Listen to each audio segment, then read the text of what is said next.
one of the constraints we've got with this election is that there is this big boogeyman standing behind or over it all called COVID. And it's making it very difficult for, I think, some politicians and parties to get out there and be truly transformative. So I think, Neale, I mean, you've been through a few elections, and we've got some poll results here from over the last couple of years, the trend lines for the various polls, and you can see that the main parties were sort of neck and neck and within a couple of points of each other, and then suddenly COVID comes and there's this massive divergence of political fortunes. And I just wonder, Neale, do you think these poll results are influencing the election, or is it COVID that's influencing the poll results? Well, I mean, I think they both influence each other. So I think it's clear that COVID has been the key factor here in that divergence in the polling. So it's easy to forget that the last poll publicly before COVID had Simon Bridges leading a government with the ACT Party and Coalition. And while those poll results probably wouldn't have survived an election campaign, I don't think Simon Bridges, given his very low popularity, could have held it. It was a very close race, and Labour was at risk of being out of Parliament.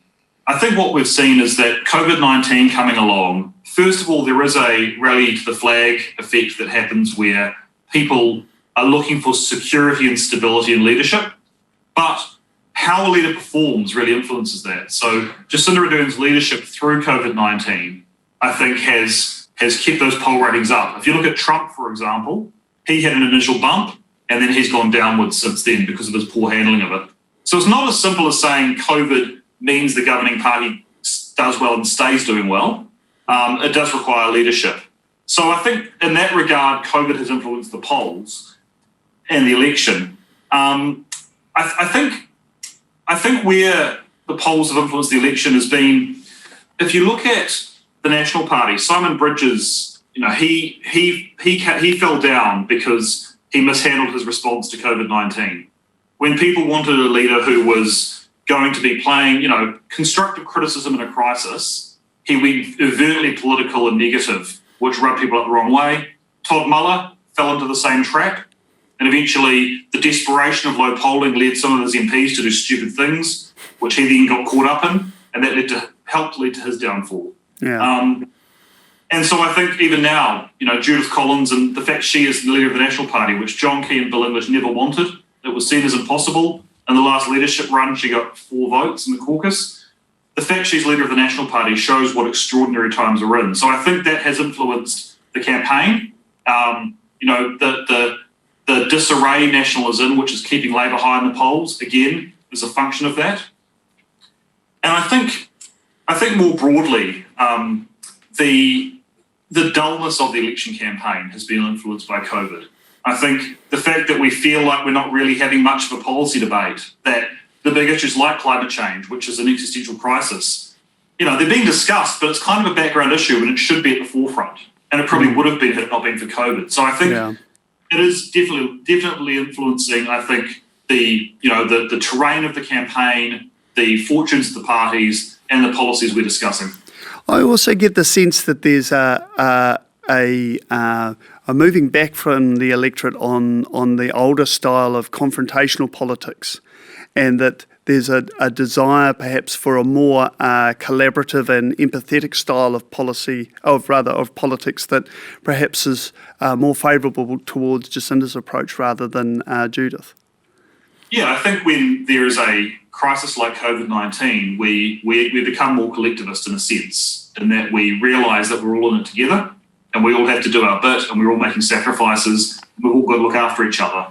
And I think in that kind of scenario, a leader who does show empathy and kindness, which Jacinda Ardern can do very well, is really well suited to the time. I think divisive politics, negative personal politics, I don't think that's what people want in a time of crisis, which probably doesn't want Collins. Yeah. Given that strongly her background, I mean, she came into the leadership with a very strong brand for negativity and dirty politics, and that's not really what people want. No, no. So do you think, in general, politicians are being bold enough? Well, no. I mean, in one sense, yes, in that we are seeing tens of billions of dollars borrowed to confront the crisis, which in most normal times would be just fantastical amounts of money to spend. But when you look at the challenge ahead, I think we're not meeting it. To touch on Amanda's points, the big infrastructure program the government's rolling out, for example, it's great that it's going to create jobs, but if you look at the kind of projects, they're the sort of projects the National Party could have done quite easily. There is nothing there to suggest that there is a vision going in to build back better, to actually build a low-emission, fairer economy. I think as well, there are some really big structural issues ahead of us. So if you look at the next 3 years, economists are predicting asset prices are going to inflate dramatically. When you've got very low interest rates, you've got top tax rate and trust rate going apart, and you've got the Reserve Bank printing money. What's going to happen is asset prices inflate. At the same time, the pressure is going to come on wages and unemployment's going to go up. And so what the government should be doing is actually taxing those assets and making sure that there's a decent social safety net for people who are out of work. And I get the sense that Labor, because their polling's so high, I think, are looking at holding on to that vote. And many of those voters at about around the 50% mark are core National voters. They're not traditional Labor voters. Yeah. So Labor's taking a very centrist line in this election to try and hold that vote.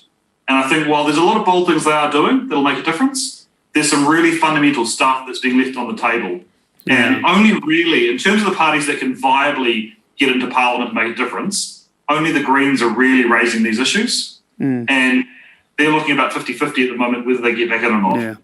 I know when we've been looking at scoring the political parties and how they fit in with the Aotearoa Wellbeing Commitment, the Greens easily come out on top because they're the party that are looking at how do we deal with poverty, how do we take climate action, how do we make our tax system more transparent and fairer. So, no, thanks for that, mate.